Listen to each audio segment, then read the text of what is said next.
Welcome to Not Milk Never Milk. Subscribe if you're lactose intolerant. You start by confirming the iPhone 13 IP68 rating and immediate limits, 6 meters for 30 minutes. Next, inspect the chassis for damage because water resistance depends on intact seals. Once done, power off the device and remove any case or accessories. Make sure the SIM tray sits flush. Use compressed air or a soft cloth to clear the lightning port and speaker grills gently. These first steps minimize risk before deliberate water exposure or testing. You should avoid aggressive scenarios like high-velocity spray, steam, hot tubs, and salt water because IP68 doesn't guarantee resistance to those. For a controlled test, submerge the phone briefly under a gentle tap for under 30 minutes at room temperature. Make sure the SIM tray is closed.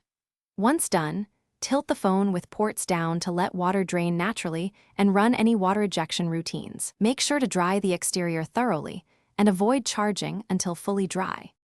To finish, dry the iPhone for 24 to 48 hours in a ventilated, room temperature area. Avoid heat sources and hair dryers that can warp seals.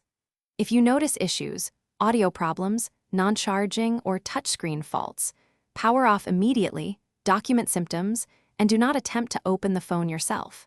Make sure to check the liquid contact indicator visually and run diagnostics if available. Then contact Apple or an authorized repair provider to preserve warranty options and get professional drying or repair. Thanks for watching. If this was helpful, leave a like and consider subscribing. See you next time.